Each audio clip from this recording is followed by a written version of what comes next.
Hello, this is our WebDev final project. It's a multiplayer web game. I'm Sam. Hi. He's Bradley. Here are our team members. They're just the two of us. I did the back end of the project.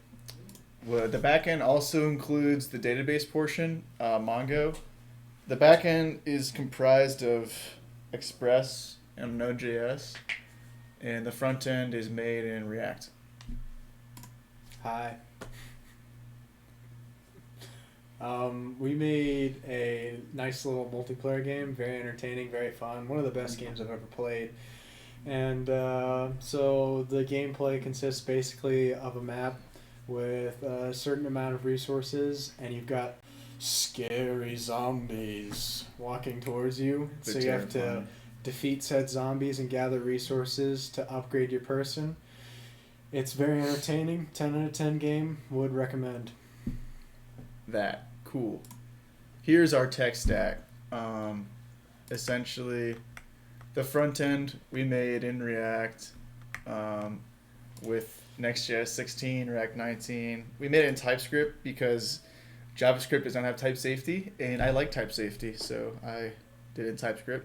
He did it in TypeScript. He did the front end. We used React's router, DOM for navigation and stuff, Axios for all the HTTP, and for state management, we used React hooks, so like use state, use effect, use reference, and callbacks.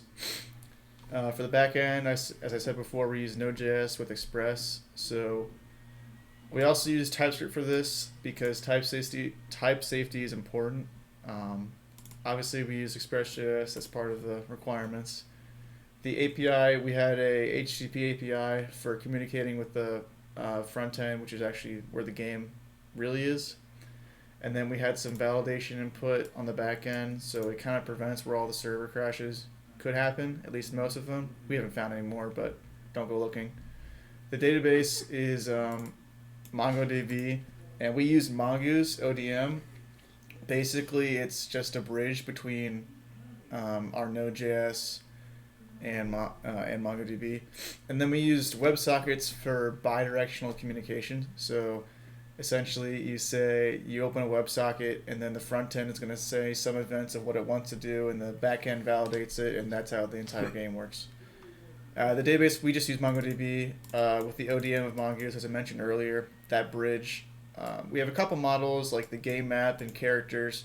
That pretty much saves all the game states, so if you close the game, your progress won't be lost.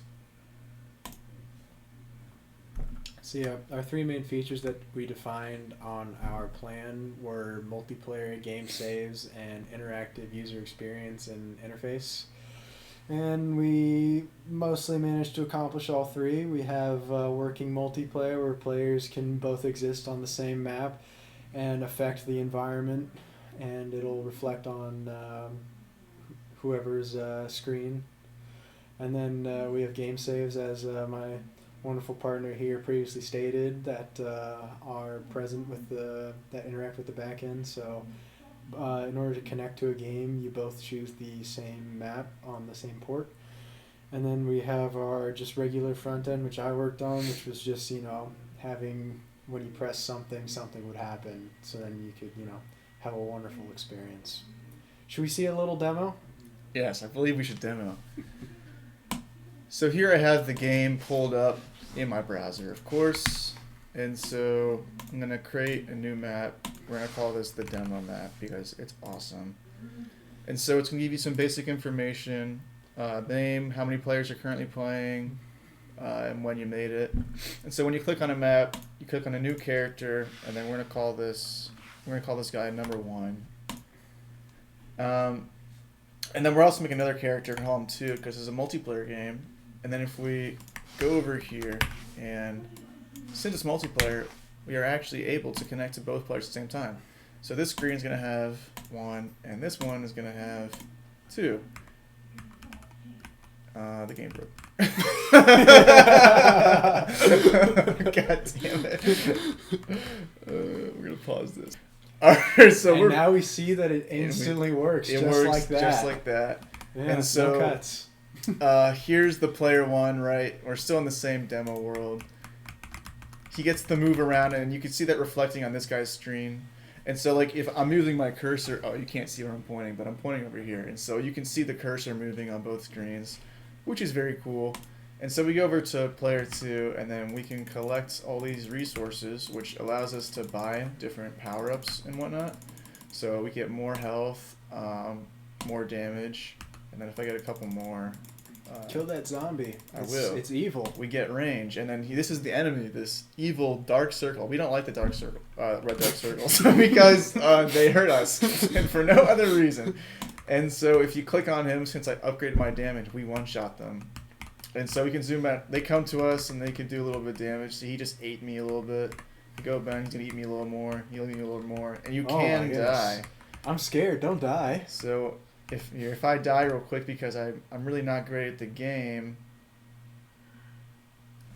we reach the game over, which is not great, but it's okay because we still have another player over here who can avenge us. So if we collect some resources and upgrade our damage, if we go down here, we can find these people, and they're crowding my corpse right now, but we don't have to worry about that. But basically, we killed the guy who killed me, so we get revenge. And that's essentially how the game works. It is multiplayer. It works on a LAN network, so if you have your port exposed on your LAN, you'll be able to play with people like that. I'm demoing it on a local machine, but if you had 2 computers on the same network, you would be able to accomplish the same thing. It's a relatively fun game. I'd play it if I had nothing better to do. I think it's going to win Game of the Year. It's probably going to win Game of the Year. Any final comments? Thanks for watching. I will accept no less than an A++. Thank you. Have a good night.